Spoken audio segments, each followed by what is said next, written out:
Electrogas Malta huwa il-konsorzju preferutu magħżul bil-Gvern għal Long-Term Power Purchase Agreement u Gas Supply Agreement. F'konferenza tal-aħbarijiet il-ħadd filgħodu, il-Ministru tal-Enerġija Konrad Mizzi spjega kif sar il-proċess tal-għażla finali. Il-konsorzju Electrogas Malta ntażel wara diversi stadji ta' evalwazzjoni rigoruża li fihom kien assigurat li l-kwalifiċi tal-bidders kienu jilħqu il-kriterji mitluba.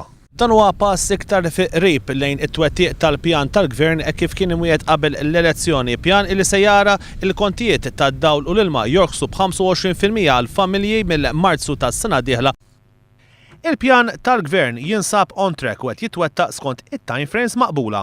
Għandna tim fenomenali biex jimplementa dan il-proġett, għandna world class team, immexxi bħala developer mis-Siemens li hija kumpanija kbira Ġermaniża, mill-Gazol tal-Ingilterra, mill-Sokar li hija trading company taż-żejt u tal-gass, kif ukoll minn investiment Malti Gem Holdings. Prattikament ilħaqna t-targets tagħna fil-prezzijiet li ridna u apparti minn hekk il-bidders qed jassiguraw li l-prezz ma jinbidilx il-5 snin sħaħ. Iż-żewġ konsorzi li għaddew minn dan l-istadju ingħataw punti fuq il-kwalifiċi meqjusa addizzjonali filwaqt li l-akbar pis tal-punti ingħataw fuq bażi ta' prezz u l-baġit. Dawn il-fatturi se joffru lill-familji Maltin u Għawċin kontijiet ta' dawl u l-morħos stabbli u arja iktar nadifa.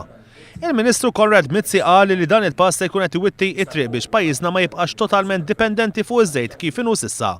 Permezz ta' investiment minn dan il-konsorzju ta' livell dinji, il-Gvern Malti se jkun qiegħed jimplementa bidla minn teknoloġija dipendenti fuq iż-żejt u li tħammeġ għal waħda aktar nadifa u li taħdem bil-gass kif imwiet qabel l-elezzjoni. Il-Ministru Mizzi spjega kif permezz ta' dan l-investiment bi sħubija mal-privat u f'teknoloġija ġdida u avvanzata se tissaħħaħ ukoll il-kapaċità tal-ġenerazzjoni ta' l-enerġija f'pajjiżna sabiex nassiguraw sostenibilità akbar u sigurtà fil-provvista tal-elettriku.